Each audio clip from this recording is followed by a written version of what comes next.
जय हिंद बंधुरा তোমরা দেখছো তোমাদেরই প্রিয় ইউটিউব চ্যানেল মা অনলাইন পয়েন্ট। তো অনেকে রিকোয়েস্ট করেছে দাদা এই ভিডিওটা বানানোর জন্য। ভিডিও থাম্বনেল দেখে তোমরা বুঝতে পেরেছো কোন টপিকে ভিডিও হতে চলেছে। মিস করবে না ভিডিওটা, একটুকু টপিক জাস্ট ওয়াচ করে ভিডিওটা দেখে নাও। ফার্স্ট অল তোমাদের যদি তোমরা বলছো ভোট পোল ক্রিয়েট করতে, ভোট পোল ক্রিয়েট করলে আমি সমস্ত ক্ষেত্রে দেখি যেখানে সবথেকে সমস্ত বেশি নাম্বার থাকে সেই বেশি নাম্বারে সবথেকে বেশি ভোট পড়ে। ঠিক আছে, যে কোনো ক্ষেত্রে এটা। তো বেশি নম্বর ভোট পড়ার পরও দেখি আমরা কাট আপ কিন্তু খুব একটা সেই লেভেলের যায় না, অনেকটাই কম যায়। সেহেতু আমি আমার যে বেসিক নলেজ বা তোমাদের সাথে যে সমস্ত ক্যান্ডিডেটের সাথে কথা বলছি, যাদের সাথে বলি তাদের থেকে ধারণা নিয়ে অনেক ক্যান্ডিডেট আমাকে মেল করে তাদের স্কোরও জানিয়েছে। চাইলে মেলগুলো শো করে দিতে পারবো নেক্সট ভিডিওতে, তোমাদের টেনশন নেই। আমার কাছে বহুত রিকোয়েস্টেড ভিডিওটা করার জন্য। আমি ভিডিওটা করতে চেয়েছিলাম তোমাদের অ্যান্সার কি প্রকাশিত হওয়ার পর তোমাদের যে স্কোরটা আসছে তারপর জানার পর সেটা একদম অ্যাকুরেট কাট আপ তৈরি করতে পারবো। এখন জাস্ট তোমাদের একটা ধারণা বেসিকে কাট আপ দিচ্ছি। তোমাদের যখন অ্যান্সার কি প্রকাশিত হবে তারপরে তোমাদের একদমই 100% ফাইনাল কাট আপ যে কেমন যেতে পারে সেটাও তোমাদের বলবো। আজকেও বলবো এই কাট আপের মধ্যে থাকলে তোমার চাকরিটা হওয়ার সম্ভাবনাটা কতটা রয়েছে। ঠিক আছে, ভিডিওটা জাস্ট ওয়াচ করো। তোমরা অনেকে বেসিক কিছু প্রশ্ন করে থাকো, দাদা তোমাদের এক্সাইজ কনস্টেবলে পুরুষ এবং মহিলার কাট আপ সেম যাবে বা ভ্যাকেন্সি আলাদা আলাদা করে রাখা আছে কিনা দেখে নাও। এক্সাইজ কনস্টেবলে তোমাদের কিছু জোন রয়েছে, সেই জোন ওয়াইজ তোমাদের ভ্যাকেন্সি ক্রিয়েট করা আছে। ঠিক আছে, রিক্রুটমেন্ট রেঞ্জ যেরকম তোমাদের দৌড় হয় সেক্ষেত্রে ইন্টারভিউ হয়, সেরকম তোমাদের রিক্রুটমেন্ট রেঞ্জ থাকে এক্সাইজ কনস্টেবলের ক্ষেত্রে। সেই রিক্রুটমেন্ট রেঞ্জ অনুযায়ী তোমাদের কিন্তু যে ভ্যাকেন্সি সেই ভ্যাকেন্সি অ্যালোকেশন করা রয়েছে। তো তোমাদের আলাদা করে যেহেতু তোমাদের কোনো ভ্যাকেন্সি দেওয়া হয়নি পুরুষ এবং মহিলার জন্য, তো সেহেতু তোমরা এখন ধরে চলতেই পারো তোমাদের যে কাট আপ সেই কাট আপ পুরুষ এবং মহিলা উভয় সমানই যেতে পারে। ঠিক আছে, যেতে পারে। ঠিক আছে, এটুকু মাথায় রাখবে। এবার চলো আমরা যে কাট আপটি সিলেকশন করেছি সেই কাট আপের দিকে যাওয়া যাক। তোমরা অন স্ক্রিন দেখতে পাচ্ছ WP excise constable mains exam target 2022 তোমাদের requested video. Male female interview call cut up marks. তোমাদের এক্সামের আগে একটা কাট আপ মার্কস সম্ভাব্য দেওয়া হয়েছিল কোশ্চিনের উপর নির্ভর করে। তোমাদের কোশ্চিনটা হয়েছে না খুব সহজ, না হয়েছে খুব কঠিন। কঠিন বলতে কি তোমাদের ইংলিশটা একটু তোমাদের কিন্তু একটু টাফ লেভেলের হয়ে গেছে। ঠিক আছে, অনেকটাই। তো তোমরা জানো দিনকে দিন জামানা উন্নত মানের হচ্ছে, তো অনেকে পড়াশোনা করছে। সেক্ষেত্রে যদি দেখা যায় অনেকে স্কোর ভালো করেছে, অনেকে স্কোর খারাপ করেছে, তাদেরকে ডিমোটিভেট অনেকেই করছে যে এই নম্বরে তোমাদের ইন্টারভিউ ডাক পাবে না। ঠিক আছে, তোমাদের যে নম্বরগুলো বলছি এই নম্বরগুলো থাকলে তোমরা ইন্টারভিউয়ের জন্য ডাক পেতে পারো। আমি তোমাদের 100% তো বলতে পারবো না, 100% তোমাদের এখন কেউই বলতে পারবে না, শুধুমাত্র উপরওয়ালা ছাড়া। ঠিক আছে, কারণ কাট আপ হচ্ছে অনিশ্চয়তা। কাট আপ সম্পর্কে কেউ সঠিক আপডেট তোমাদের বলতে পারবে না। কাট আপ কী যাবে না যাবে সেটা একমাত্র বলতে পারবে যারা, যে সমস্ত রিক্রুটমেন্ট বোর্ড তোমাদের রিক্রুটমেন্ট প্রসেসটা করে তারাই বলতে পারবে। কখন বলতে পারবে? তাদের যখন খাতা অলরেডি টোটালি দেখে নেয়, তারপরে তারা কাট আপ একটা নির্ধারণ করে যে এতজন আয়ত্তে যদি তোমাদের ডাকা হয়। ধরে নাও তোমাদের এক্সাইজ কনস্টেবল ইন্টারভিউয়ে 5000 ক্যান্ডিডেটকে ডাকা হবে, তো 5000 ক্যান্ডিডেটকে ডাকার জন্য তারা কিন্তু এক ক্লিক মারলেই তোমরা বুঝে যাবে তাদের কাট আপটা কীরকম হতে পারে, যে 5000 ক্যান্ডিডেট সেখানে স্টেবল হতে পারে, মানে যে স্থাপিত হতে পারে, যে 5000 ক্যান্ডিডেট স্থাপিত হতে গেলে কত তোমাদের কাট আপ যাওয়ার একটা ধারণা মানে থাকতে পারে। 100% সেটাই হচ্ছে কাট আপ। তো তোমাদের আমরা জাস্ট ভিডিওতে বলে দিতে পারি এই নাম্বারগুলো পেলে তোমরা অনেকটাই সেফ জোনে থাকতে পারো। আশা করা যায় তোমরা ইন্টারভিউয়ে ডাক পেতে পারো। ইউআর ক্যান্ডিডেটের ক্ষেত্রে 44 থেকে 48 পুরুষ এবং মহিলা উভয় মিলিয়ে। ওবিসি বি 42.75 থেকে 46.75। অন স্ক্রিন তোমরা দেখে নাও। ফার্স্ট অল ইউআর 44 থেকে 48। যদি তোমাদের ঠিকঠাকভাবে ইন্টারভিউ যে সমস্ত ক্যান্ডিডেটকে ডাকার সেই সমস্ত যদি ঠিকঠাকভাবে ডাকে তাহলে 44 থেকে 48 আশা করা যায় তোমরা কিন্তু সেফ জোনে রয়েছো। ঠিক আছে, তো ওবিসি বি 42.75 থেকে 46.75।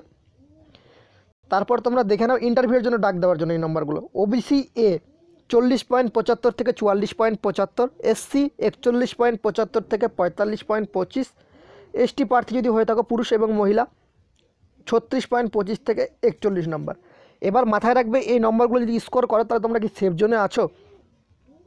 যদি তোমাদের ঠিক আছে ঠিকঠাকভাবে ক্যান্ডিডেটকে ডাকা হয় তাহলে তোমরা সেফ জোনেই বর্তমানে রয়েছে এই নম্বরগুলোর মধ্যে স্কোর যাদের করা রয়েছে। ওকে, মাথায় রাখবে তোমাদের যদি ইন্টারভিউয়ে কম ক্যান্ডিডেট ডাকে তো সেখানে তোমরা মাথায় রাখবে এই প্রাপ্ত স্কোরে কিন্তু তোমাদের কিন্তু +2 -2 হলে হতে পারে। ঠিক আছে, কীভাবে তোমাদের +2 হতে পারে -2 হতে পারে সেটা তোমাদের আমি বলে দিচ্ছি। এখানে তোমাদের 42.75 রয়েছে ওবিসি বি। ঠিক আছে, সেখানে কিন্তু 40.75 সেটাও হতে পারে যদি ইন্টারভিউ যদি তোমাদের বেশি ডাকে। ঠিক আছে, কারণ তোমরা জানো ডাব্লিউপি কনস্টেবল 2019 সালের যে বর্তমান ক্যান্ডিডেট তারা কিন্তু এটার সাথে যুক্ত রয়েছে। তাদের যদি জয়েনিং করিয়ে দেয় তো তাদের কাছে কিন্তু সমস্তই লিস্ট থাকে কাদের জয়েনিং করা হলো না হলো। তাদেরকে যদি ইনক্লুডিং থেকে বাইরে বের করতে তো পারবে না, রিক্রুটমেন্ট প্রসেসে তাদেরকে রাখতেই হবে। সেহেতু সেখানে যদি ক্যান্ডিডেটকে বেশি সংখ্যক ডাকা হয়, ধরে নাও তোমাদের ডাব্লিউপি কনস্টেবলের একই প্রার্থীরা কিন্তু সেখানে লড়াই করছে। ডাব্লিউপি কনস্টেবল 2019 সালে তোমাদের ধরে নাও যে প্রায় 7 থেকে 800টা ক্যান্ডিডেট তোমাদের পাস করলো এক্সাইজ মেন কনস্টেবলে। তারা তো ইন্টারভিউ দিতে যেতে পারবে না, কারণ তাদের জয়েনিং অলরেডি হয়ে যাবে আশা করা যায়। তো তারা যদি ইন্টারভিউ না দিতে যেতে পারে, সেক্ষেত্রে 7 থেকে 800টা জায়গা তো ইন্টারভিউ তো অ্যাবসেন্ট থাকবে কি না, সে জায়গায় তারা কিন্তু নতুন ছেলেদের কিন্তু ইনক্লুডিং করাবে। তো সেহেতু তোমাদের ইন্টারভিউ আর 7 থেকে 800টা নতুন ছেলে অ্যাড হবে। তার সাথে ডাব্লিউপি কনস্টেবল যে ক্যান্ডিডেটগুলো রয়েছে তাদেরকে তো বাদ দিতে পারবে না, যেহেতু তারা কাট আপে আছে, তাদেরকেও ইনক্লুডিং করা হবে। তারা কিন্তু ইন্টারভিউ যেতে পারবে না, ঠিক আছে। তো তোমাদের যদি এরকমভাবে যদি প্রসেসটা করানো হয় বা এরকমভাবে যদি ডাকা হয়, সেক্ষেত্রে তোমাদের কিন্তু কাট আপ কিন্তু যে নাম্বারগুলো তোমাদের বললাম আশা করা যায় এর মধ্যেই থাকবে, বা +1 তো হবেই না, +-1 হতে পারে, -1 হতে পারে, ঠিক আছে। তোমাদের একটা টার্গেট কাট আপ দিয়েছিলাম, যেখানে তোমাদের 42 থেকে বলা ছিল, কিন্তু কোশ্চিন দেখে অনেক ক্যান্ডিডেটের মুখে কথাবার্তা শুনে এই কাট আপটা তোমাদের নির্ধারণ করা হলো যে ইন্টারভিউয়ের জন্য এই কাট আপটা যেতে পারে। যেরকমভাবে তোমাদের বললাম সেইভাবে যদি তোমাদের যদি সিচুয়েশনটা পরবর্তীতে তৈরি হয়, তাহলে তোমাদের কিন্তু কাট আপ কিন্তু 100%ই কমবে, তোমরা আশা রাখতে পারো, ডাব্লিউপি কনস্টেবল যদি জয়েনিংটা করিয়ে দেয়, ঠিক আছে। আশা করি তোমাদের ক্লিয়ার হলো। এটা তোমাদের কিন্তু পরীক্ষার আগেই কাট আপটা করেছিলাম, সেখানে -2 ছিল, +2 করা হয়েছে আমাদের, ঠিক আছে। তো এই নম্বরগুলো থাকলে তোমরা সেফ জোনে, পুরুষ এবং মহিলা ধরে রাখতে পারো তোমরা সেফ জোনে রয়েছে। এবার 40-এর নিচে যদি কারো নম্বর হয়ে থাকে ইউআর ক্যান্ডিডেট, তোমার দেখে ভিডিওটা দেখে অনেকটা ডিমোটিভেট হবে। তার থেকে তোমাকে বলছি, তুমি নিজেও জানো তুমি যদি ইন্টারভিউ সিলেক্টেড হও, পরবর্তীতে তুমি কিন্তু ফাইনাল প্যানেলে তুমি কিন্তু আসতে পারবে না। সেক্ষেত্রে ডাব্লিউপি কনস্টেবল তোমার যদি পরীক্ষা ভালো হয়ে থাকে তো সেটার দিকে আশা রাখতে পারো, আর না হলে তুমি ডাব্লিউপি কনস্টেবলের জন্য নতুনভাবে প্রিপারেশন শুরু করতে পারো, সোজাসুজি ক্লিয়ারভাবে কথা। কারণ এখন যদি কেটে যাও তোমার দুঃখটা অনেকটাই কম হবে, পরবর্তীতে ইন্টারভিউ দেওয়ার পর যদি কেটে যাও সেই দুঃখটা কিন্তু সহ্য করতে পারবে না, ঠিক আছে। আশা করি তোমাদের ক্লিয়ার করতে পেরেছি। এই ভিডিওটা অনেক রিকোয়েস্টেড ভিডিও, সেই কারণে করলাম। কাট আপের ভিডিও আমার একদমই দেওয়ার ইচ্ছা করে না, কারণ অনেকে কাট আপে মন্তব্য করে বাজে বাজে, ঠিক আছে। তো আমার যেটুকু মন্তব্য মনে হলো, আর ভোট পোল ক্রিয়েট করলে তোমরা জানো বেশিরভাগ দেখবে সবথেকে বেশি স্কোর আছে সেখানে ভোট করবে। কে পরীক্ষার দিক আর না দিক ভোটটা অবশ্যই করে দিয়ে যাবে, ঠিক আছে। ভোট দিতে তো কোনো পয়সা লাগে না বা টাকা লাগে না, তো সেক্ষেত্রে সেও ভোট দিয়ে চলে যায়। আদৌ কিন্তু এক্সাইজ কনস্টেবল পরীক্ষা দেয়নি, তাও কিন্তু ভোট ক্রিয়েট করে দেবে, ঠিক আছে, আমার নিজের চোখে দেখা। তো without interview safe zone score, তোমাদের যেরকম ইন্টারভিউ ছাড়া সেফ জোন স্কোর বলেছিলাম সেই স্কোরটাই আমি কিন্তু রেখেছি এখানে, ঠিক আছে। তোমাদের পরীক্ষার আগে বলেছিলাম এই নম্বরগুলো যদি তোমরা পেয়ে থাকো, আশা করা যায় তোমরা চাকরিটা পেয়ে যাবে। তো প্লাস বলা রয়েছে, যেহেতু এর থেকে বেশি যদি নাম্বার পাও তোমার 100%ই চাকরিটা হওয়ার চান্স কিন্তু আছে এখনও পর্যন্ত। 100% বলাটা ভুল, 99% রয়েছে, যতক্ষণ অফিসিয়াল ওয়েবসাইটে প্রকাশিত হয় সেটা 100% কখনোই হয় না, মুখের কথা বলতে হয় তাই ভুল করে বেরিয়ে যায়, ঠিক আছে। ফার্স্ট অল তোমরা দেখে নাও উইথাউট ইন্টারভিউ সেফ জোন, মানে ইন্টারভিউ ছাড়া তোমার যদি আউট অফ 90 মার্কসের মধ্যে যদি এই নম্বরগুলো এসে থাকে, ইউআর দেখে নাও, ইউআর পুরুষ মহিলা মিলিয়ে 54 থেকে 56+ যদি হয়ে থাকে কারো, তোমরা সেফ জোনে রয়েছো, তোমরা চাকরির দোরগোড়ায় রয়েছো। ওবিসি বি 53 থেকে 55+, তোমরা সেফ জোন, ঠিক আছে। এবার প্লাসগুলো যে নম্বরগুলো রয়েছে, এই প্লাসের উপরে যদি তোমার নম্বর থাকে তাহলে তুমি ধরে নাও যে তুমি যে নেক্সট সিস্টেম মানে ট্রেনিংয়ের জন্য প্রিপারেশন হতে পারো, আশা রাখছি আমাদের চ্যানেলের তরফ থেকে আমরা আশা রাখতে পারি, ঠিক আছে, এই নম্বরগুলোতে। তারপর দেখতে পাচ্ছ ওবিসি এ 51 থেকে 53.75+, যদি 53.75+ যদি হয়ে থাকে কারো, তাহলে তুমি আশা রাখতে পারো তোমার চাকরিটি হয়ে যাচ্ছে। তারপর এসসি প্রার্থী দেখতে পাচ্ছ 52 থেকে 54+, 54+ যদি হয়ে যায় তাহলে তুমি আশা রাখতে পারো তোমার চাকরিটি হয়ে যাবে। এসটি প্রার্থী 49 থেকে 51+, 51+ যদি হয়ে থাকে তাহলে তুমি আশা রাখতে পারো তোমার চাকরিটি হয়ে যাবে উইথাউট ইন্টারভিউ ছাড়া। এটা কিন্তু ইন্টারভিউ ছাড়া বললাম তোমাদের, ঠিক আছে। এবার সর্বশেষ তোমাদের মেন্স যে কাট আপ, সেই কাট আপটি আসবে। তার আগে তোমরা একবার কাট আপের স্ক্রিনশটটি যদি দেখতে চাও তো অবশ্যই করে নিতে পারো। Without interview safe zone score তোমরা দেখলে তোমাদের পরীক্ষার আগেই তোমাদের বলে দেওয়া হয়েছিল, যা কাট আপ আমরা বলবো এর পরবর্তী নেক্সট স্টেপ থেকে তোমাদের পরীক্ষার আগেই সেফ জোনে যে তোমাদের স্কোরগুলো বলবো, সেই সেফ জোনের স্কোরগুলো তোমরা করে আসবে। তোমাদের পরীক্ষার কোশ্চিন যেমনই হোক না কেন, আশা করা যায় সেই সেফ জোনে তোমরা থাকলে তোমাদের চাকরিটি হয়ে যাবে, ঠিক আছে। আমরা যে কাট আপটি তৈরি করেছি আমরা নিজেদের উপর বিশ্বাসী, আশা করা যায় যে এর বেশি তোমাদের কাট আপ কিন্তু যাওয়াটা অসম্ভব বলেই মনে হয়। এবার তোমরা দেখতে পাচ্ছ এগুলো সমস্ত কিছু ধারণার দিয়ে তোমাদের কাট আপ বানানো, আর তোমাদের কাছ থেকে যে সমস্ত রকম ইনফরমেশন জানার পর আর কোশ্চিন দেখার পর এই কাট আপটি আমরা তৈরি করতে পেরেছি, ঠিক আছে। তো this is a not a final cut up, final cut off কখন তোমাদের হবে, যখন তোমরা অফিসিয়াল ওয়েবসাইটে সেটা দেখতে পাবে। এবার তোমরা দেখতে পাচ্ছ expected final merit list for excise constable 2019। UR 59 থেকে 62 প্লাসও যদি হয় তাও তুমি চাকরিটা পাচ্ছ। 62 তোমাদের 59 থেকে 62 তোমরা আশা করা যায় তোমরা চাকরিটি পেয়ে যাবে। ওবিসি বি 57 থেকে 59-এর মধ্যে তোমাদের যদি স্কোর ইন্টারভিউ দিয়ে যদি তোমরা স্কোর করতে পারো তাহলে তোমার চাকরিটি হয়ে যাবে। ওবিসি এ 54 থেকে 57.75। মনে রাখবে ওবিসি ই এর ক্যান্ডিডেটরা কিন্তু OBC A, OBC B, SC ST প্রার্থী কিছু ক্যান্ডিডেট কিন্তু ইউআরের ভ্যাকেন্সি খেয়ে নেবে। ওকে, তো সেক্ষেত্রে ইউআর আর ওবিসি বি এর মধ্যে নর্মালি তোমরা ধরে রাখতে পারো -2 আশা করা যায় ডিফারেন্ট থাকবে এই কাট অফে। ঠিক আছে, ওবিসি এ তোমরা দেখলে 54 নম্বর যদি থেকে থাকে তোমার চাকরি কিন্তু আশা করা যায় হয়ে যাবে। এসসি প্রার্থী 53 থেকে 56 প্লাসের মধ্যে তোমরা যদি স্কোরটা করে রাখতে পারো তোমারও চাকরি নিশ্চিত।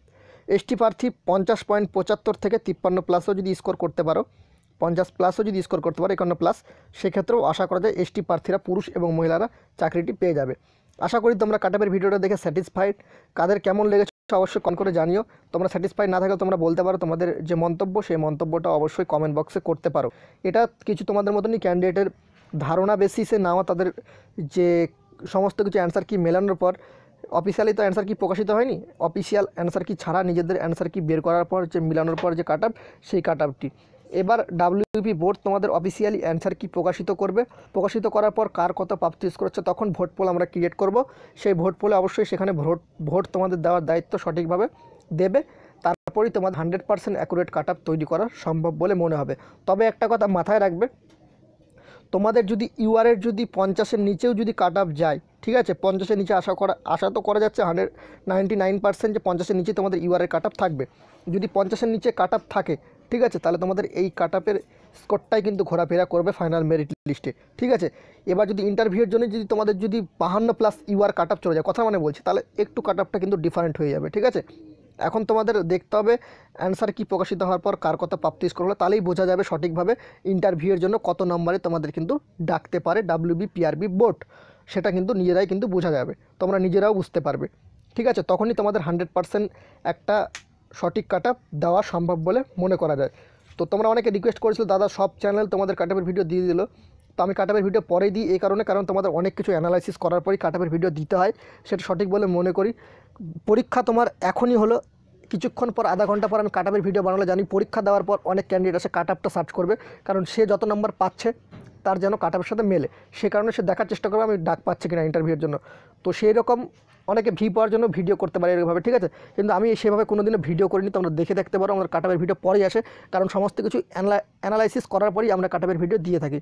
কারো মনের মধ্যে একটা আতঙ্ক ঢুকিয়ে দেওয়া আমাদের কিন্তু সেটা কোনো কাজ নেই যে আমরা কারোর মনে একটা আতঙ্ক ঢুকিয়ে দেবো। তোমাদের যে স্কোরগুলো বললাম সেই স্কোরগুলোর উপর তোমরা স্যাটিসফাইড থাকতেই পারো, এই নম্বরগুলোতে আশা করা যায় তোমাদের কিন্তু মেরিট লিস্ট হয়ে যাবে। এইটুকু বলে ভিডিওটা শেষ করলাম। জয় হিন্দ, জয় ভারত, ভালো থেকো।